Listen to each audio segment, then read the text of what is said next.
षष्ठाध्यायी जगन्माता यस्य चित्तात् समुत्थिता वेदानामुक्ताराय तस्मै पाणिनये नमः।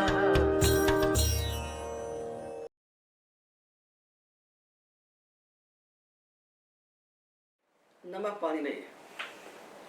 हम लोग समस्त धातुओं से त्रिच त्रिन तव्य तव्यत तुमुन इन प्रत्ययों को लगाने का विचार कर रहे हैं। इनको जब बनाएंगे हम तो तवेन त्वन तवय तोसुन ये चार छांदस प्रत्यय अपने आप सिद्ध हो जाएंगे। तो हमने इन सारे प्रत्ययों के अर्थ का विचार कर लिया है और प्रत्यय लगने पर जो प्रक्रिया के 5 उपांग होते हैं उनका विचार भी कर लिया है। तो इन प्रत्ययों लगने पर 5 उपांग तो होते नहीं है, क्योंकि जो द्वित्व अभ्यास कार्य है ये तो केवल लिट स्थान यंग चंग श्लू इन 5 प्रत्ययों में ही होता है। तो 4 उपांग हमें चाहिए प्रक्रिया के लिए, धात्वादेश, प्रत्ययादेश, अतिदेश और इडागम। तो इनमें से किसी प्रत्यय के स्थान पर कोई आदेश तो होता नहीं है, जो जैसे हैं ऐसे ही रहते हैं।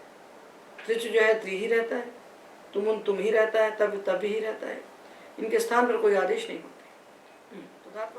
तो प्रत्ययादेश को हमने छोड़ा।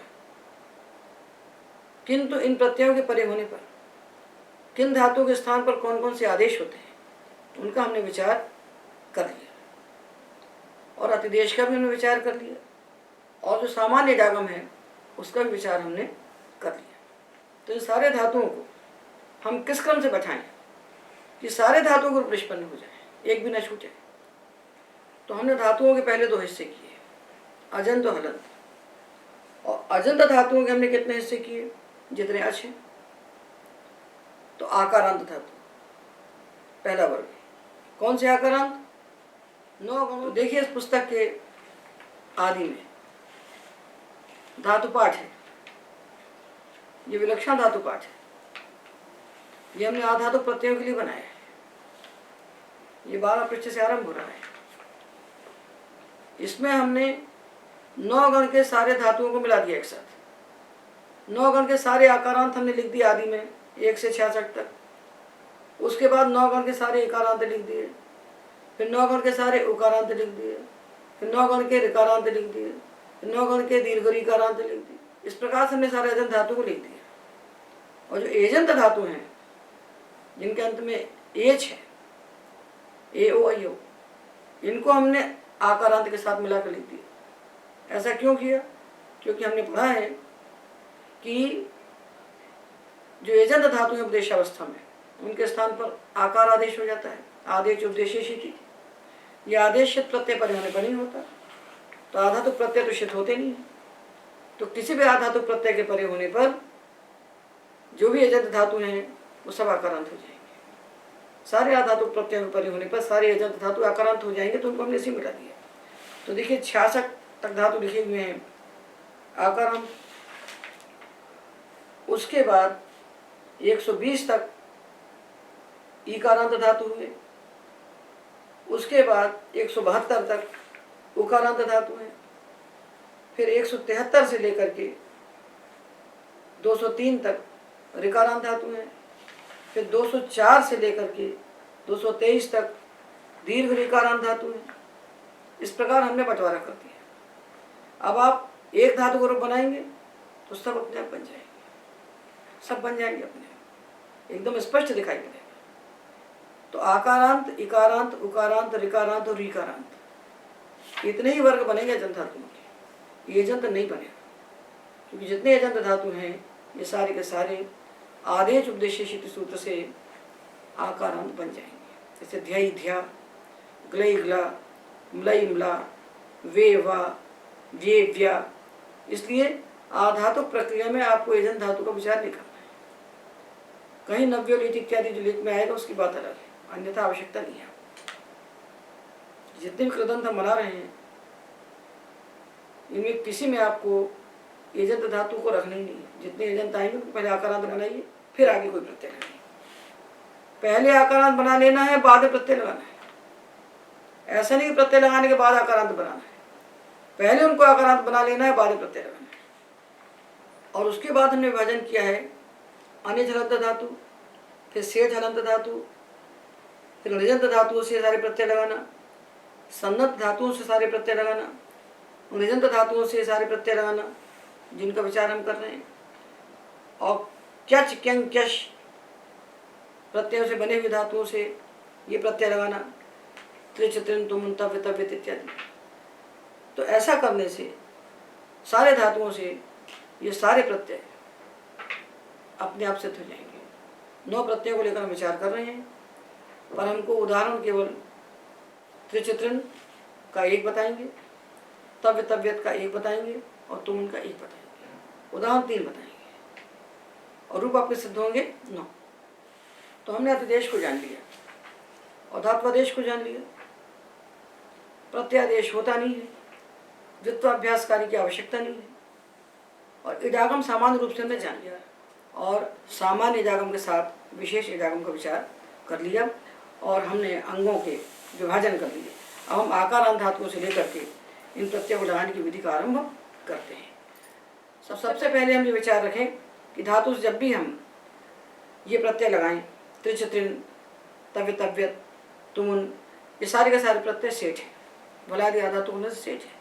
तो इडागम का विचार सबसे पहले करेंगे, पहले इडागम, उसके बाद अतिदेश, उसके बाद अंग कार्य, उसके बाद संधि कार्य। इस क्रम से हम चलेंगे। तो हमने सारे आकारांत धातुओं को उठाया, 1 से 66 तक जो लिखे हैं धातु पाठक में इसी पुस्तक में, उनको लिया। तो सारे आकारांत धातुओं को हमने लिया, तो उसमें से एक दरिद्र धातु हमको मिला। यह धातु अनेकाच होने से सेठ है और बचे हुए सारे आकारांत जो है 65 वो सब अनिट है।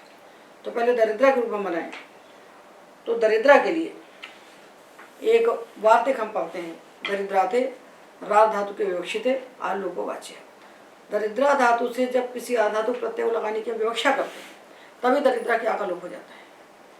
तो आकालोप हो गया और दरिद्र धातु सेठ है, इडागम होने से वो जो त्रि था ता वो इता बन गया। तो दरिद्रिता, दरिद्रिता, दरिद्रितुम, दरिद्रतव्यम। हम ता से आपको बता रहे हैं ताकि बना हुआ रूप आपके हाथ में आ जाए। बनेगा तो त्रि, दरिद्र त्रि बनेगा, तो प्रथमा एक वचन में ता होगा। अब जितने भी आकारांत धातु हैं, आकारांत और एजंत, एजंत धातुओं को आत्व कर दीजिए तो सब आकारांत बन जाएंगे। तो आकारांत तो एजंत मिलाकर जितने भी धातु बचे हमारे पास 65 है। इन सबको ये जानिए ये सब अनिट है। तो इनके बाद आने वाले इन प्रत्ययों को इडागम नहीं होगा और कोई अंग कार्य भी नहीं होगा। तो पा, पाता, पातुम, पातव्यम, घ्रा, घ्राता, घ्रातुम, घ्रातव्यम। और जो एजंत धातु हैं उनको हम आदेश उपदेशिति सूत्र से आकारांत बना लें और प्रत्यय को जोड़ दें। ध्यय, ध्या, ध्याता, ध्यातुम, ध्यातव्यम, वे, वा, वाता, वातुम, वातव्यम, म्लय, म्ला, म्लाता, म्लातुम, म्लातव्यम। और जो आकारांत हैं उनमें कुछ मत कीजिए।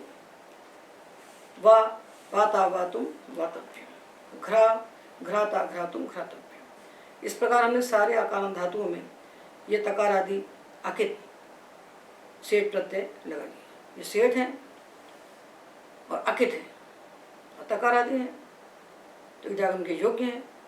तो विचार पूर्वक हमने इन सारे आकारांत धातुओं में इन प्रत्ययों को लगा लिया।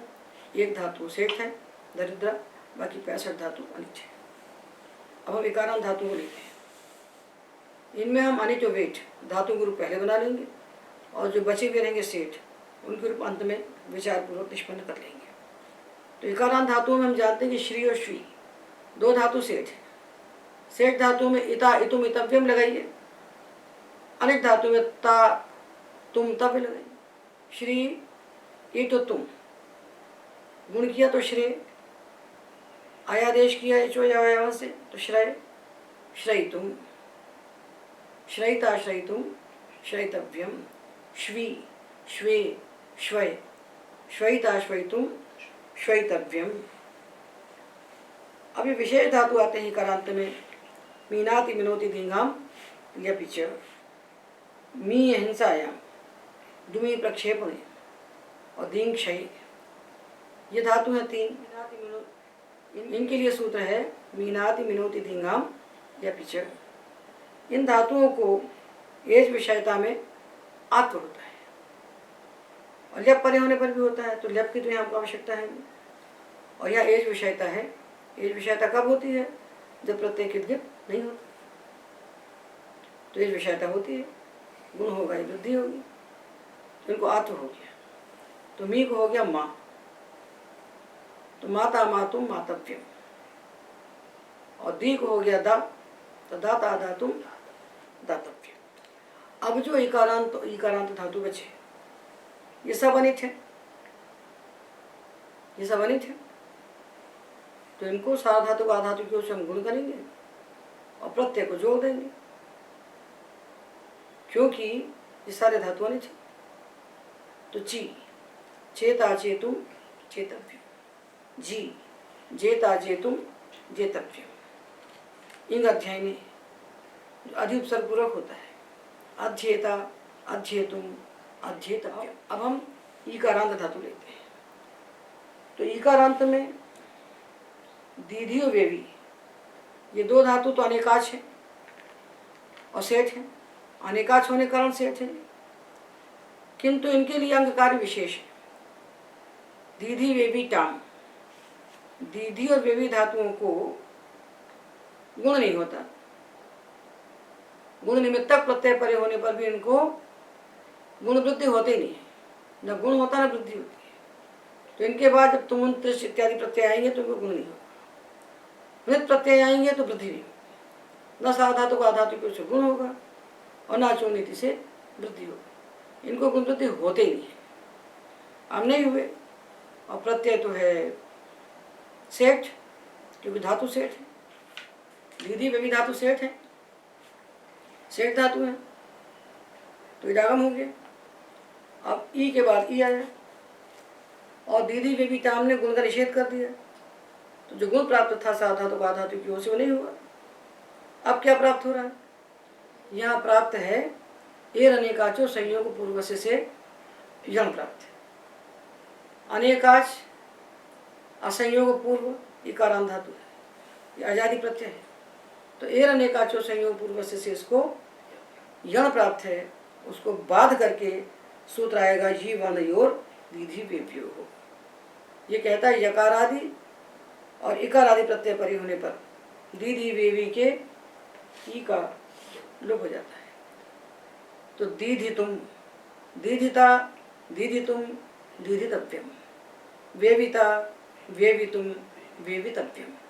हम आपको ता बता रहे हैं प्रथमा एक वचन का रूप लेकर के, ताकि प्रक्रिया लगाने आप मान के चले कि बनता जो है वो त्रिजंत होता है। बनेगा दीधित्री, कर्त्री, पात्री, किंतु हम प्रथमा एक वचन का रूप लेके आपको दिखा रहे हैं ताकि आपको व्यवहार में आगे सुविधा हो। और मीनाति मिनोति दींगाम के साथ हमने दींग और मींग बता दिए, उनके साथ इनको आत्म हो जाता है। तो माता मातुम मातव्यम, दाता दातुम दातव्यम।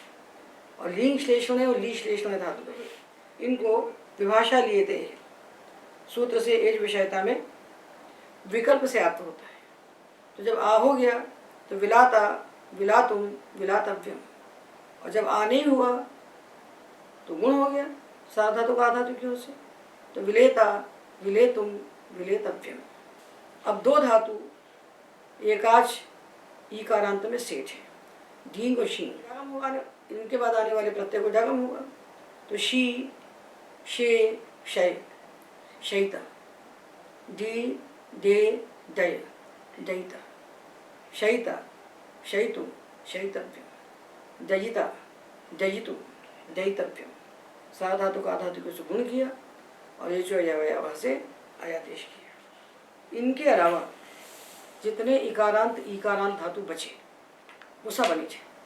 इकारांत में हमने चेता जेता देखा और ईकारांत में नी नेता नेतुम नेतव्यम, क्री क्रेता क्रेतुम क्रेतव्यम, भी भेता भेतुम भेतव्यम। जितने ही बचेंगे ये सारे धातु हमने यहाँ पर ये सारे धातु हमने 12 पृष्ठ से जो धातु पाठ आरंभ किया है वहाँ दे रखे हैं। तो 67 से लेकर के 120 तक सारे इकारांत और इकारांत धातु हैं।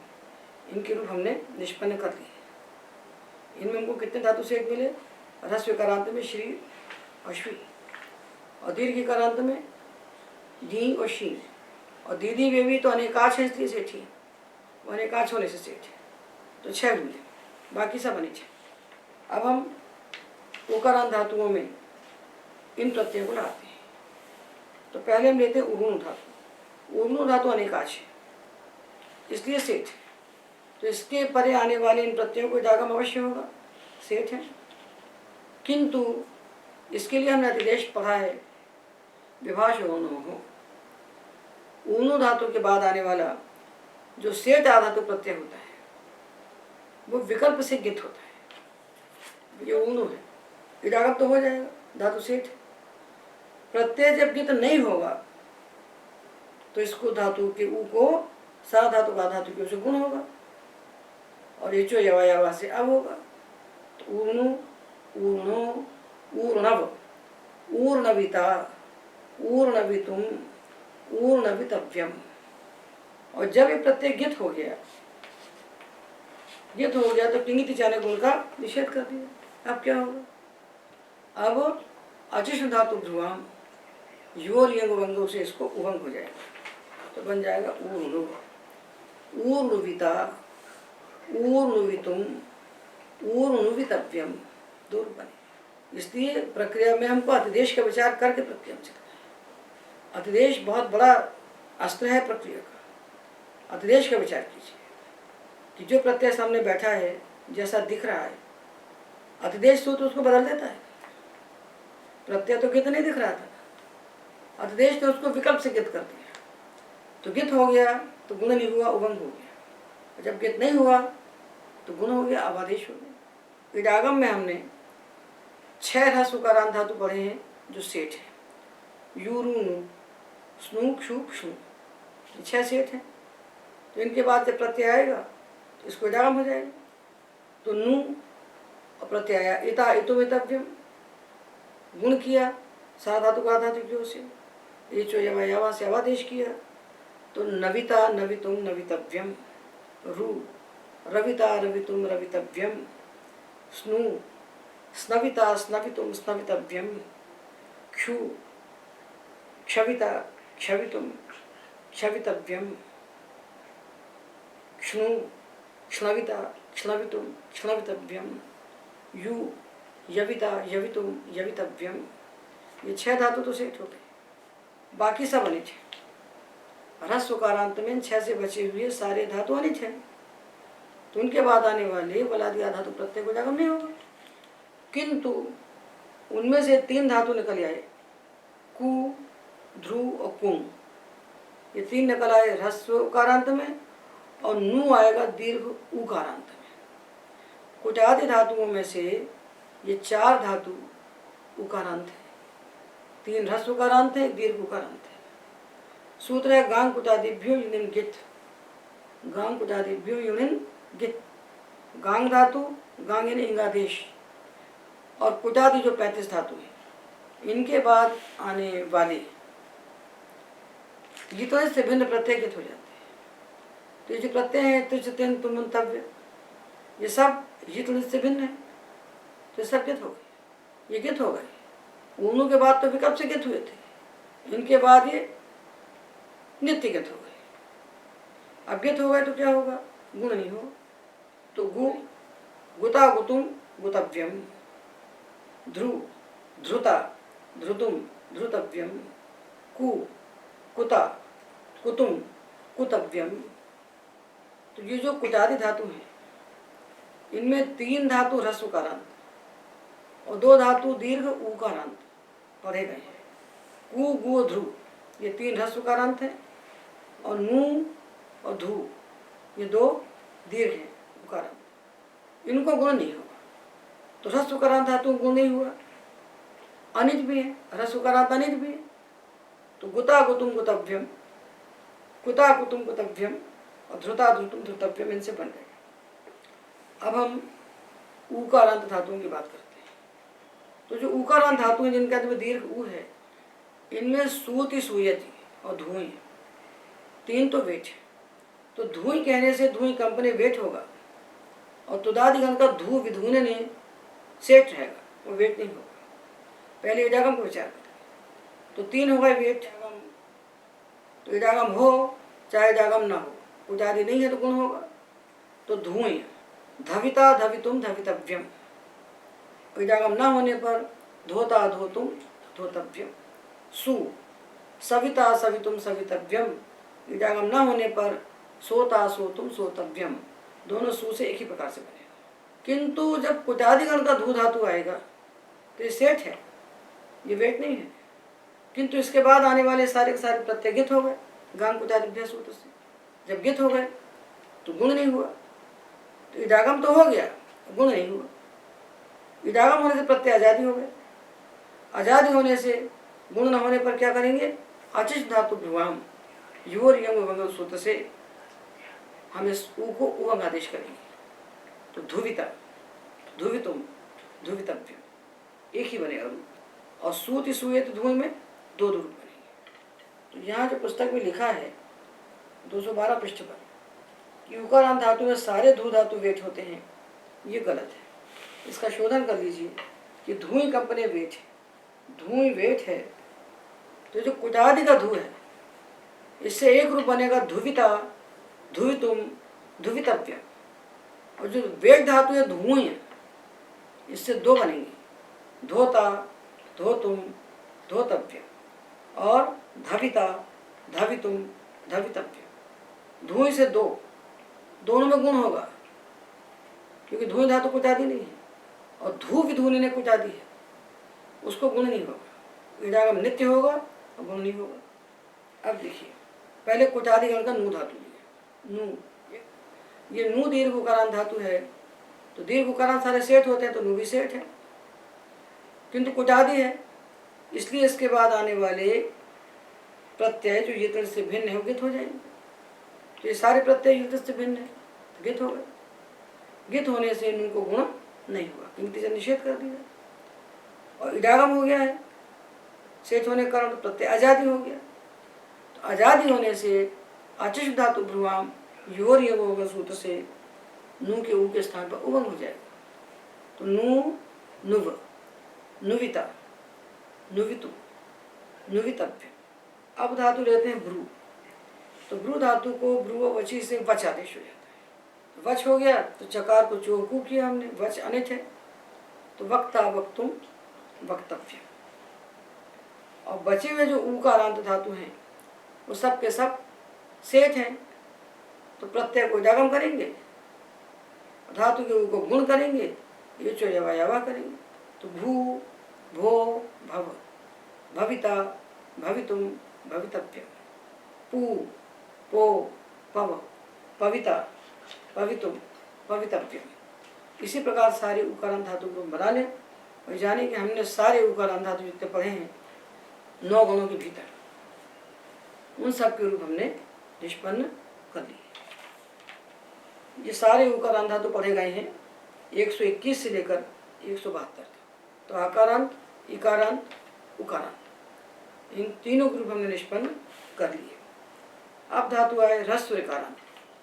ह्रस्व ऋकारांत धातुओं में 2 धातु सेठ हैं, भृंग और व्री, और बाकी सब अनिच है। छोटी सी बात है। तो भृंग व्री सेठ हैं तो इडागम होगा, और भृंग व्री को गुण होगा सा धातु का धातु क्यों से। तो वरिता, वरितुम, वरितव्य। किंतु यह सूत्र आता है व्रीतो वा। भृंग धातु और सारे दीर्घ ऋकारांत धातु हैं, इनसे परे आने वाले इट को विकल्प से दीर्घ होता है। जब दीर्घ हुआ तो वरीता, वरीतुम, वरितव्य, और वरिता, वरितुम, वरितव्य। 2 रूप बन गए इनके। और एक धातु है स्वरी, स्वर। तो स्वरी धातु वेट है। स्वरति सूति सूयति धुनि दूतवा सूत्र से स्वरति वेट है। तो इडागम नहीं हुआ तो स्वरता, स्वरतुम, स्वरतव्य। इडागम हो गया तो स्वरिता, स्वरितुम, स्वरितव्यम। अब बचे हुए जो ऋकारांत धातु हैं ह्रस्व, वो सब अनिच है, तो इडागम नहीं होगा और गुण होगा। क्री, कर्ता, कर्तुम, कर्तव्यम। री, हर्ता, हर्तुम, हर्तव्यम। भ्री, भर्ता, भर्तुम, भर्तव्यम। ये सामने सारे ऋकारांत धातुओं के रूप इन प्रत्ययों में निष्पन्न कर दिए। अब हम लेते हैं दीर्घ ऋकारांत धातु, ऐसे धातु जिनके अंत में दीर्घ ऋकार है, तो सब पे सब सेठ होते हैं। दीर्घ ऋकारांत सारे धातु सेठ होते हैं और प्रत्यय सारे के सारे अकित है, कोई अतिदेश भी नहीं है, तो गुण हो जाएगा। तो त्रि, तरिता, तरितुम, तरितव्यम। किंतु व्रीतो वा सूत्र रहेगा, जो कहेगा दीर्घ ऋकारांत धातुओं के बाद आने वाला जो इट, उसको विकल्प से दीर्घ होता है। तो तरिता, तरितुम, तरितव्यम और तरिता, तरितुम, तरितव्यम। श्री, शरिता, शरितुम, शरितव्यम। शरीता, शरीतुम, शरीतव्यम। ज्री, जरिता, जरितुम, जरितव्यम। और वृतोवासी दीर्घ किया विकल्प से, तो जरिता, जरितुम, जरितव्यम। इस प्रकार हमने सारे अजंत धातुओं में ये सारे प्रत्यय हमने लगा दिए, जिनको लेकर हमने पाठ आरंभ किया है। त्रिच, त्रिन, तव्य, तव्यत, तुमुन, ये 5 प्रत्ययों को लेकर हम चल रहे हैं। अब हम हलंत धातु ग्रुप बनाएंगे। तो हलंत धातुओं में जिस क्रम से हमने इडागम में पढ़ा है, जिस क्रम से हमने अनेक धातु पढ़े, उसी क्रम से हम इनके रूप भी बनाते हैं। तो हमने पढ़ा है ककारांत में एक धातु अनिच है, हम अनिच वेग दोनों को लेके चलेंगे। जिस क्रम से हमने इडागम पढ़ा है उसी क्रम से हम बनाएंगे। और इडागम के साथ हमने एक ताप का रूप लिखा भी है, तो वही रूप समझ लीजिए, नया कुछ भी नहीं करना है। तो शक, एक धातु अनिच है शक, तो शक्ता, शक्तुम, शक्तव्यम होंगे। जो बचे हुए ककारांत होंगे वो सब सेठ होंगे, ये मान के चलिए, उनको अपने आप बना लीजिए। जैसे अंक, तो अंकिता, अंकितुम, अंकितव्यम। एक ककारांत अनिच अर्थात बचे हुए ककारांत सेठ। चकारांत में एक तंचु धातु वेच, तो इडागम नहीं हुआ तो तंच और ता, तंच और ता को चोकू से का हो गया, और का होने के बाद वो जो नकार था उपधा में, उसको हमने नश्चा पदांत से झरी सूत्र से अनुस्वार बनाया, अनुस्वार से यही परसवर्ण से परसवर्ण कर दिया। तो तंगता, तंगतुम, तंगतव्यम। ये जो हम ता बता रहे हैं इसको आप त्रिच समझिए, ये भी हम बार बार बता रहे हैं कि वो त्रिच है। वो ता प्रथमा एक वचन करूँ, आपके लाघव के लिए उसको बता रहे हैं हम साथ में। और जब इडागम हो गया तो तंचिता, तंचितुम, तंचितव्यम। इडागम होने पर कोई कार्य प्राप्त नहीं। तो जितने भी धातु हैं जिनकी उपधा में हमको दिखाई पड़ता है पंचम वर्ण, वो पंचम वर्ण नकार ही होता है, ये मान के चलिए। नकार जा अनुस्वार पंचमौ झरी धातुषु, धातु की उपधा में अनुस्वार सुनाई पड़ता है, जैसे त्रिमुह, या पंचम सुनाई पड़ते हैं जैसे तंच, अंच, उंद। तो ये सबको आप नकार समझिए यदि झल परे है तो इसलिए पहले उसको नकार बना के चलिए। जिन भी धातु की उपधा में आपको तंच, अंज में यहाँ सुनाई पड़ता है, यहाँ को आप ना बना लीजिए, तब आगे बढ़िए। वस्तुतः धातु में वो ना ही है, यहाँ तो प्रक्रिया के बाद होता है, यदि प्राप्त होता है तो अनुस्वार होगा, परसवर्ण होगा तो यहाँ बनेगा, तो ना ही रहेगा, नहीं तो अनुस्वार ही रहेगा, अनुस्वार ही रहेगा। अब धातु है व्यच, व्यच, इसके लिए वार्तिक आता है, गांग कुटादिभ्य सूत्र में ये वार्तिक आता है, व्यचे कुटादित्व मनस्य। जो व्यच धातु है इससे परे आने वाली अस से भिन्न सारे कृत प्रत्यय गित होते हैं, और तिंग प्रत्यय गित नहीं होंगे, क्योंकि अस्कृत है तो कृत प्रत्यय ही गित होंगे। तो ये सारे के सारे प्रत्यय अस से भिन्न है, तो सब गित हो गए। व्यच के बाद व्यच धातु सेठ है, तो इडागम हो गया और प्रत्येक गित होने से विच धातु को ग्रहिज्या वही व्यधि वष्टि विचत सूत्र से संप्रसारण होंगे। तो विचिता, विचितुम, विचितव्य, व्यच को संप्रसारण हो गया विचिता, विचितुम, विचितव्य। गित किया क्यों जाता है? अधिदेश किया जाता है किसी कार्य के लिए। जब प्रत्यय को गित किया तो इसलिए किया कि गित निमित्तक जितने कार्य हो सब हो जाए, गित्वा प्रयुक्त सारे कार्य हो जाए। तो व्यच धातु ग्रह्या देता तो उसको संप्रसारण हो गया। अब धातु वृश्चु, वृश्चु ऊ की संज्ञा हो गई, धातु है वृश्च। तो उदित होने के कारण स्वरति सूति सुयत धुएं उदित होगा, जितने उदित धातु हैं सब वेट हो गए। तो वेट हो गया, तो जब इडागम हो गया तो वृश्चिता, वृश्चितुम, वृश्चितव्यम। और जब इडागम नहीं हुआ तो वृश्चि के उपधा में जो हमको शाह सुनाई पड़ रहा है, दो बातें सिद्धांत के रूप में जान लीजिए जो बता रहे हैं दोनों। वृश्चि में जो शाह है वो शाह नहीं है, वो सा है। धातु पाठ में सा ही पढ़ा जाना था, जैसे लस ज सस ज में पढ़ा है, लस ज शस ज में जैसे पढ़ा है, इसको सा पढ़ना चाहिए। इस तो चुनाव चो से शाह हुआ है।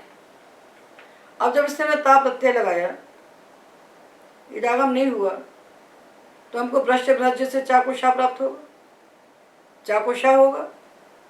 और भ्रष्ट भ्रज के पहले ये सा दिख रहा है, हमको शाह दिख रहा है उपधा में, इसका इसको संयोग आदि और अंत्य से लोप होगा।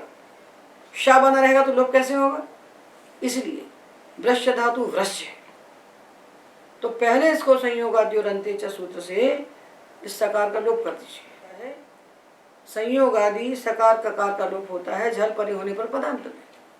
ये धातु वृश्च लिखेंगे तभी इसका लोप होगा, और नहीं तो शाह लिखेंगे तो लोप कैसे करेंगे? तो उसको असिद्ध करेंगे।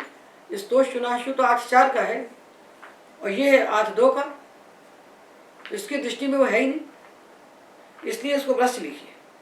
इसको संयोगवादी और अंत्य से इसका लोप किया, और चा को हमने वृश्च भ्रज मृज यजराज भ्राज छशाम शाह सूत्र से शाह बनाया, और ता को राष्ट्र से ता बनाया।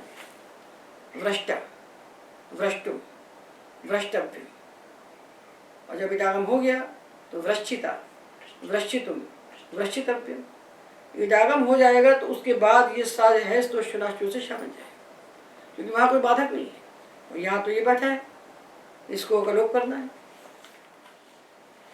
अब जो चकारांत धातु बचे अनिच, चकारांत में धातु है 6, पच बच रिच विच सिच मुच, ये 6 धातु हैं अनिच।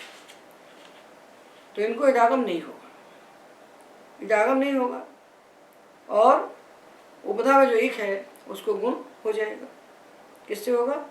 उगंत लघुपद सूत्र से, क्योंकि इनके बाद आने वाला प्रत्यय कित तो है नहीं। जिनके बाद आने वाला प्रत्यय कित था, कुछ आदि उनके रूपों ने बना लिया था देश में, और आगे सेठ धातु में फिर से विचार कर लेंगे।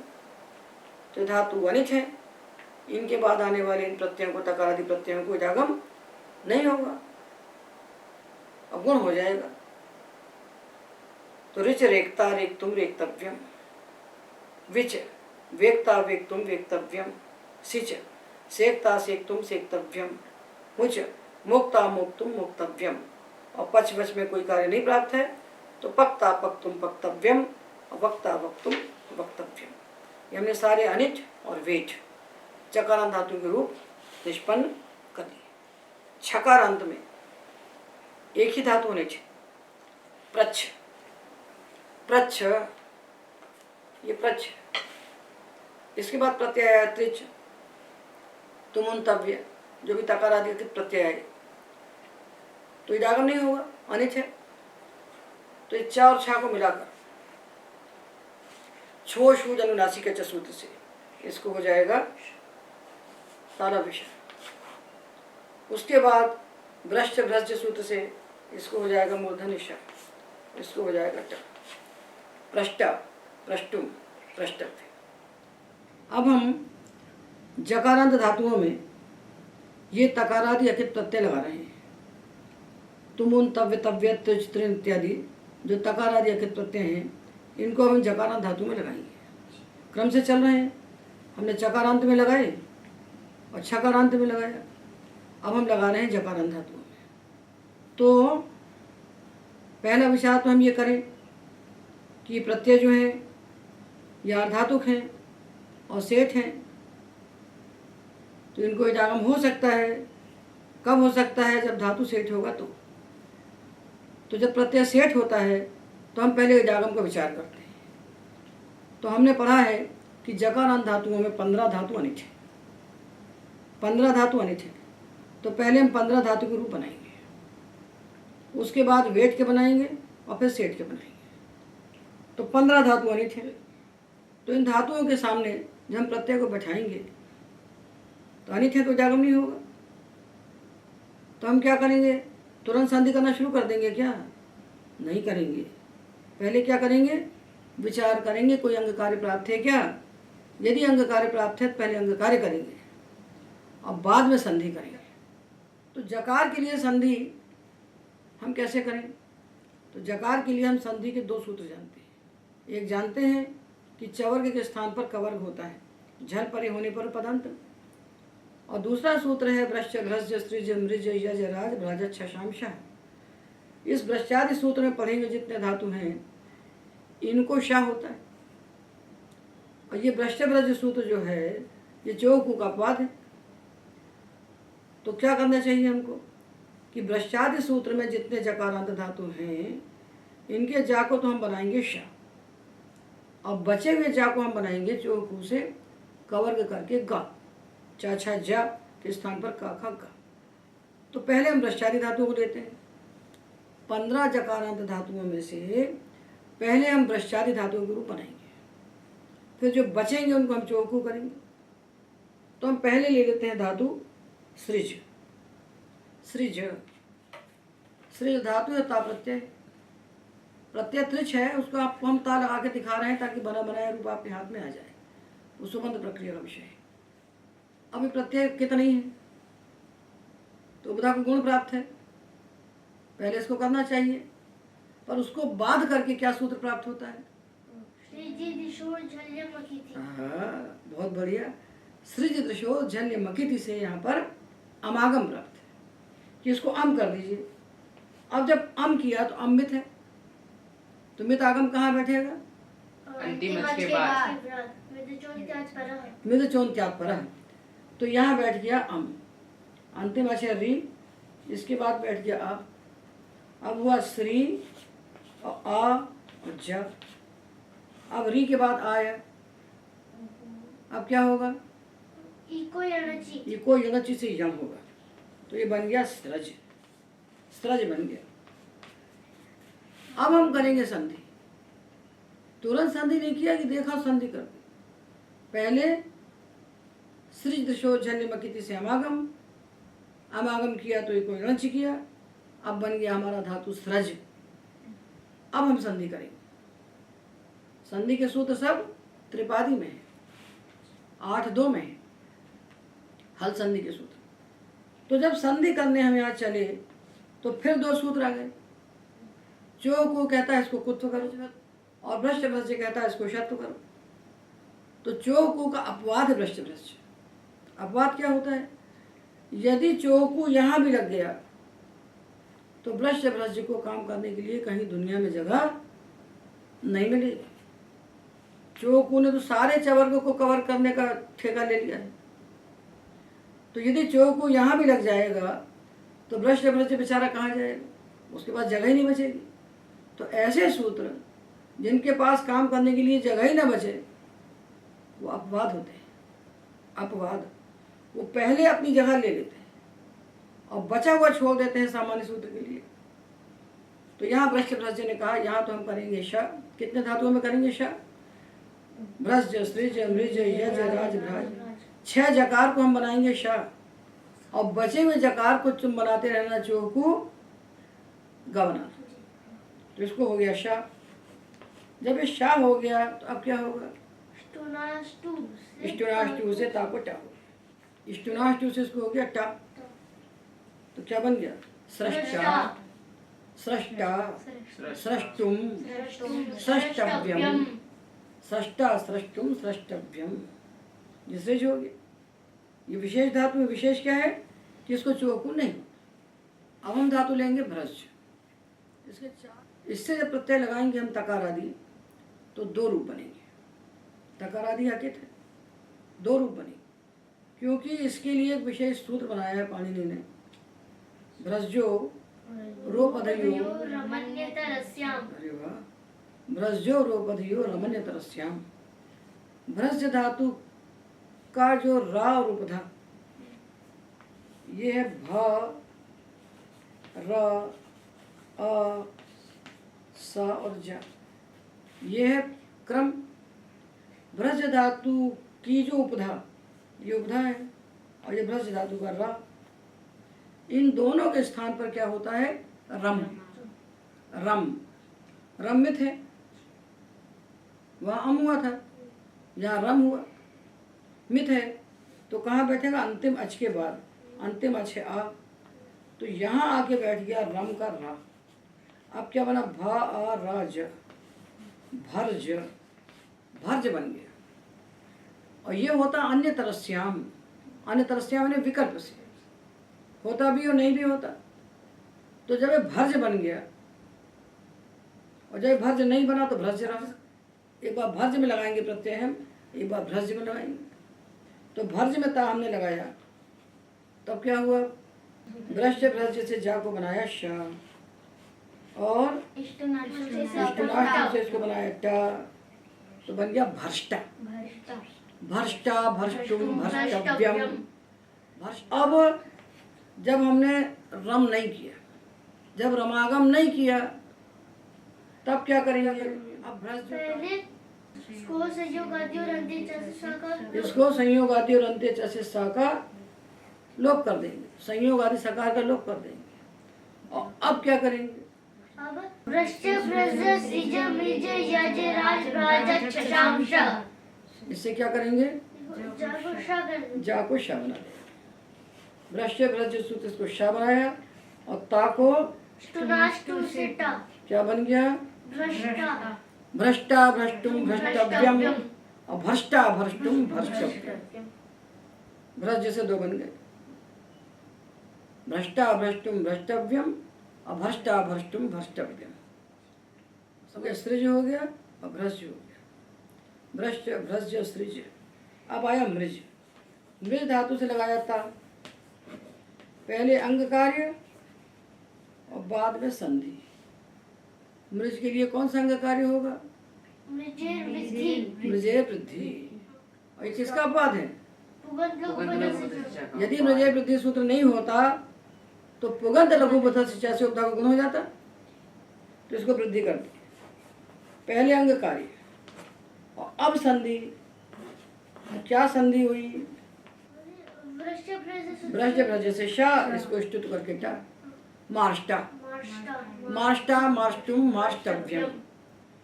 तो मृजु धातु से बना मार्ष्टा, मार्ष्टुम, मार्ष्टव्यम।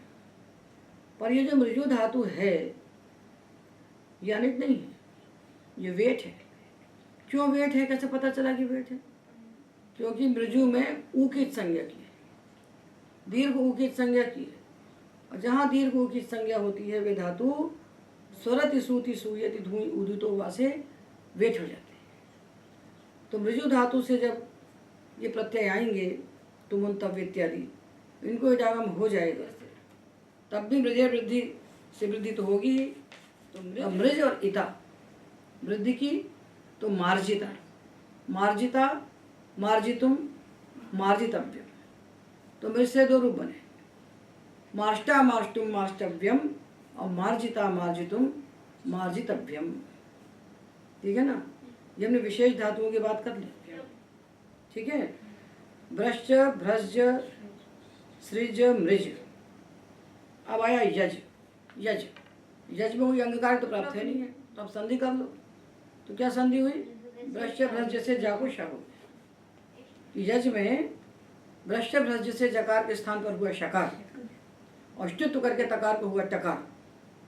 तो क्या बना? यष्टा, यष्टुम, यष्टव्यम। भ्रश्च, भ्रश्च, भ्रज, सृज, मृज, यज।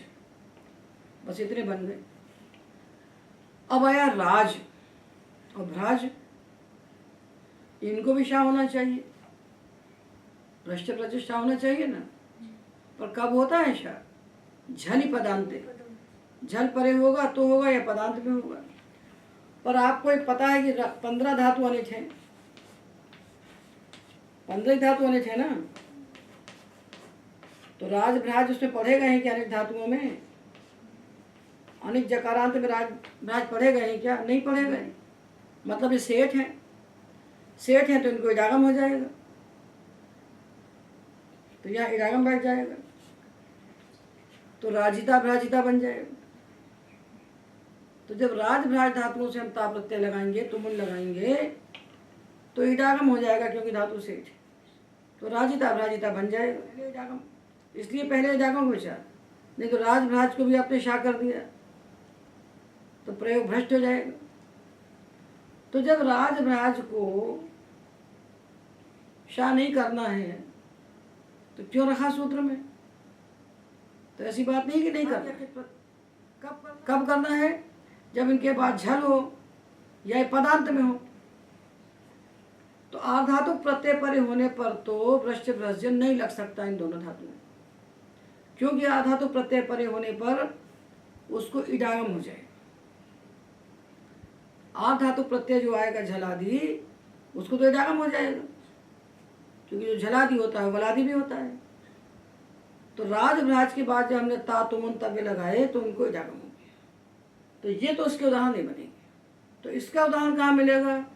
इसका उदाहरण मिलेगा साधातु प्रत्यय में, वहां तो इडागम नहीं होगा। तो राज भ्राज में यदि शब्द दिखाना है तो हमको साधातु प्रत्यय लेना पड़ेगा। इसका विषय नहीं है, फिर भी हम आपको दिखा दे रहे हैं। तो हमने धातु को द्युत करके बनाया राराज बाभ्राज। अब लट लकार का ती प्रत्यय लगा दिए, तकार है पर यार धातु नहीं है, इडागम नहीं होगा, तो भ्रष्ट भ्रष्ट लग जाएगा, तो जा को शा हो जाएगा। तो राराष्टि और बाभ्राष्टि बन जाएगा। बात समझ में आई? क्या समझ में आई? कि राज भ्राज धातु दोनों सेठ है, इनके बाद जब वलादि आधातु प्रत्यय आएगा तो उसको इडागम हो जाएगा। इडागम हो जाएगा तो झल नहीं मिलेगा, झल नहीं मिलेगा तो भ्रष्ट भ्रष्ट नहीं लगेगा। तो सूत्र में क्यों रखा पाणिनि ने? इसलिए रखा कि कभी जब साधातु प्रत्यय आएगा इन धातुओं से झलादि लगी, तब इस सूत्र की आवश्यकता पड़ेगी। तो हमने जब राज भ्राज से यज्ञ लुगंत धातु बनाए राज बाभ्राज, और से तिप तस थस था ये प्रत्यय लगाए, तब वहां भ्रष्ट भ्रज से शा होगा। तो राराष्टि और बाभ्राष्टि ये प्रयोग बनेंगे। इतने धातुओं के बाद अब जो जकारांत धातु बचेंगे उनके चवर्गी के स्थान पर कवर्ग होगा, यानी जा के स्थान पर गा होगा। पर कब होगा? झली, झल परे मिलेगा तो होगा, पदांत मिलेगा तो होगा, इडागम हो जाएगा तो नहीं होगा। ये ध्यान रखना, नहीं तो आपको लगा भ्रष्ट आदि में तो है नहीं, तो कर दो इसको चोकू, तो कर सकते हैं क्या? हमने आपको धातु दिया लज्ज, लज्ज, इसमें हमने तुमुल लगाया, तो लज्ज धातु 15 अनेक धातु में तो नहीं पढ़ा गया, नहीं पढ़ा है ना। तो इसके बाद तुमुल आएगा तो इडागम हो जाएगा, तो इतुम हो जाएगा। जब इतुम हो गया तो झलादि नहीं रहा, झलादि नहीं रहा तो चोकू कैसे लग सकता है? तब क्या बने? लज्जितुम, लज्जितुम, लज्जितुम, गर्ज आया गर्ज, इससे क्या होगा? चोकू होगा? क्यों नहीं होगा? इडागम होने से क्या होगा? झल नहीं मिलेगा, तो क्या बनेगा? गर्जिता, गर्जिता गर्जितुम गर्जितव्यम, लज्जिता लज्जितुम लज्जितव्यम, गर्जिता गर्जितुम गर्जितव्यम। तो दो तरफ देखना पड़ता है, कम से कम 2 तरफ दृष्टि जिसकी होती है वही प्रक्रिया में सफल होता है। धातु देखिए तो प्रत्यय न छूट जाए, और प्रत्यय देखिए तो धातु न छूट जाए। तो अब देखा लज्ज तो जकारांत है और भ्रष्टादि में नहीं पढ़ा, तो कर दो चोकू। ऐसा कर सकते हैं क्या? नहीं कर सकते, क्योंकि धातु सेठ है, सेठ है तो उसके आगे इडागम बैठ जाएगा, तो झल नहीं मिलेगा, तो न चोकू लगेगा न भ्रष्ट कुछ लगेगा नहीं, संधि नहीं हो।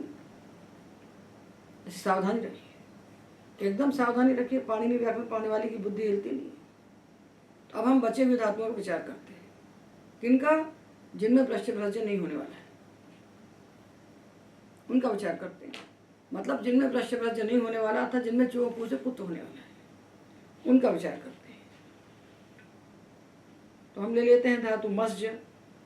मस्ज यानी धातु है 15 पढ़ा गया है, और मस्ज धातु पृष्ठादि नहीं है, तो इसके जा को हमें चोकू से ग बनाना है। पर कब बनाना है? चोकू तो संधि कार्य है, उसके पहले कोई अंग कार्य है यदि प्राप्त, तो उसको करके बनाना है। तो मत्स्य धातु के लिए एक अंग कार्य का सूत्र विशेष आता है, मस्जिद नशोर झली। मस्जिद नशोर झली। मस्ज धातु और नश धातु को नुमागम होता है झल परे होने पर, तो पहले नुमागम करेंगे और बाद में चोकू करेंगे। तो मस्जिद नशोर झली ने नुमागम किया। अब नुमागम तो मिथ है, तो अंतिम अच के बाद बैठना चाहिए मिथ चोन्त्यात पर से, किंतु यहाँ एक वार्तिक आता है, मस्जे रंत्यात पूर्वो नुम वाच्य है। मस्ज धातु को जो नुम होता है अंतिम वर्ण के पहले बैठता है, अंतिम अच के बाद नहीं, अंतिम वर्ण के पहले। तो अंतिम वर्ण है जा, इसके पहले नुम बैठ जाएगा, तो म स और नुम का न और जा, ऐसा हो गया, ये हो गया। अब कोई संधि प्राप्त है यहाँ? सा और न का संयोग है, और जो जा है झल है, क्या प्राप्त है? इसको संयोग आदि और अंत्य। इसको संयोग आदि और अंत्य च से सा का लोप होगा, संयोग आदि सकार का लोप होगा झल परे होने पर, तो जा झल है, लोप कर दिया, तो बन गया म न और जा। तो जब दो इकट्ठे आते हैं तो हमको देखना पड़ता है किसको पहले आने दें किसको बाद में। तो चौक हुआ है 8-2 का, और नश्चा पदांत से झली सूत्र है 8-3 का। तो त्रिपादी में पूर्व त्रिपादी से पहले कार्य होता है, पद त्रिपादी से बाद में। तो पहले हम बनाएंगे इसको कुत्त करके गा, ठीक है, फिर इसको अनुस्वार कर देंगे, पहले चौको और बाद में नश्चा पदांत से झली। अब तो पहले कुत्त, उसके बाद अनुस्वार, ठीक है, कुत्व किया फिर अनुस्वार किया, तो क्या बन गया? मंग। मंग बन गया होता। अब फिर 2 सूत्र प्राप्त हो गए। खर्चा कहता है गा को का बनाओ, और अनुस्वार से ही परसवर्ण कहता है अनुस्वार को परसवर्ण करो। तो फिर देखिए पहले कौन है? पहले खरीचा, और अनुस्वार से ही परसवर्ण उसके बाद में। तो पहले खरीचा से इसको हम कुत्व करके बनाएंगे का, और इसको का परसवर्ण बनाएंगे तो क्या बनेगा? का के समान अनुस्वार ना, पंचम वर्ण। तो क्या बन गया? मंगता। मंगता मंगतुम मंगतव्यम। तो देखो सबसे पहले मस्जिद नशो झरी से नुमागम किया। ये नुमागम कहाँ किया? अंतिम वर्ण के पहले। मासा नाजा बन गया, तो इसको संयोग आदि और अंत्य से सा का लोप किया। सा का लोप करने के बाद ये ना है और जा है, तो चौकू प्राप्त है, और नश्चा पदांत से झरी प्राप्त है। तो पूर्व त्रिपादी है चौकू, उससे हमने इसको बना दिया गा, और उसके बाद ना को बना दिया अनुस्वार। अब खरीचा से गा को बनाया का चर करके, अनुस्वार को अनुस्वार से परसवर्ण करके बना दिया ना। तो मंगता मंगतुम मंगतव्यम, ये बन गया। अभी हम लोग विशेष धातुओं का विचार कर रहे हैं। विशेष हो जाएंगे बाद में, सब सामान्य बना लेंगे जो बचेंगे सामान्य। तो एक धातु है अंजू। अंजू में ऊ की संज्ञा हुई, तो ऊ की संज्ञा होने से क्या होता है? वेट हो जाता है। ऊ की संज्ञा होने धातु वेट होता है। तो जब इडागम होगा तो अंजिता, अंजितुम, अंजितव्यम। और जब इडागम नहीं हुआ, देखिए आपको धातु की उपधा में कहीं भी यम गणनम लिखे हुए दिखे 5वें अक्षर, 5वें अक्षर दिखे ना, तो उनको हम ना बना लीजिए, उनको हम ना बना लीजिए।